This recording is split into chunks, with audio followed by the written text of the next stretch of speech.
Je ne crois pas à la haine spectaculaire, celle qui explose dans les journaux, les guerres, les crimes passionnels.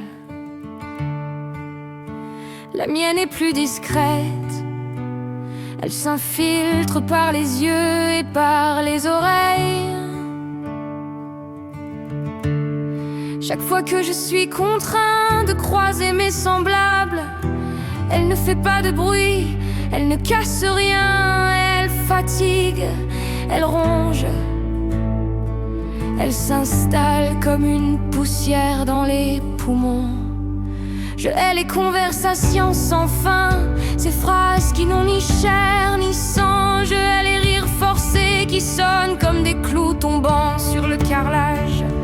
Je hais les discours des patrons, des politiciens, des experts de tout et de rien. Tous ces gens parlent comme des brochures publicitaires. Et je me demande toujours, est-ce qu'ils croient vraiment à ce qu'ils disent? Ou bien jouent-ils simplement leur rôle sans même se poser la question?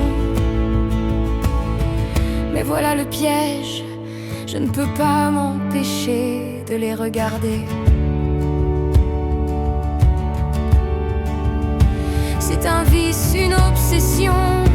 Je m'installe dans un café ou dans un bar miteux et je les observe comme d'autres regardent un écran. Je regarde les gestes, les failles, les microdrames. Un homme boit son café trop vite comme s'il voulait effacer une nuit entière. Une femme se remaquille dans le reflet d'une cuillère, persuadée que personne ne la voit. Un enfant pleure parce que sa glace tombe au sol. Et son désespoir pur me semble plus noble que la gravité des adultes qui parlent de leur carrière.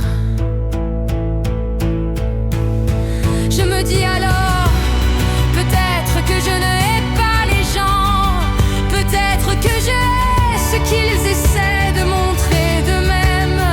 Je hais leurs uniformes invisibles, leurs mensonges quotidiens, leurs sourires automatiques devant les caméras ou devant leur chef. Mais quand quelque chose leur échappe, un tic nerveux, une colère trop forte, une tendresse inattendue, alors je les aime malgré moi. C'est une haine paradoxale, une haine poreuse, une haine qui s'effrite à chaque instant. Parce qu'elle tombe sur une humanité qui se trahit dans les détails. Un clochard qui partage sa dernière cigarette. Un couple qui se dispute mais finit par rire au milieu de la scène.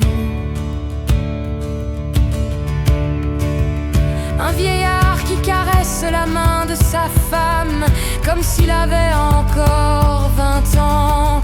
Ces moments-là valent tout le reste et me condamnent à rester spectateur.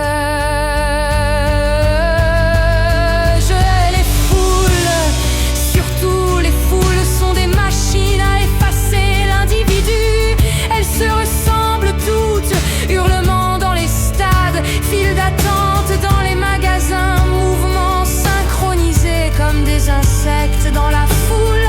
Personne n'existe vraiment, mais à la marge de la foule, il y a toujours une silhouette qui cloche, un regard à côté, un corps qui ne suit pas le rythme.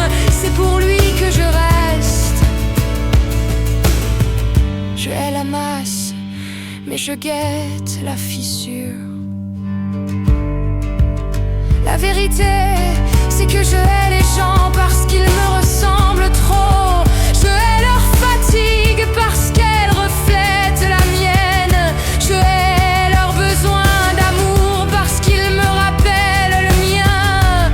Je hais leur ratage parce que j'ai les mêmes. Et en les regardant, j'apprends à supporter ma propre absurdité. Alors je continue de les observer comme un spectateur collé à un spectacle qui l'exaspère. Ce n'est pas du voyeurisme, c'est une forme de survie. Regarder les autres m'empêche de m'écrouler tout à fait. Leur comédie, leur ridicule, leur obstination à vivre malgré tout me donne une étrange consolation, comme si leur pathétisme était la preuve que je ne suis pas seule à boiter dans ce monde. Je hais presque tout le monde, mais cette haine est un manteau troué. Elle laisse passer la lumière, une lumière faible, incertaine, mais suffisante pour traverser la nuit.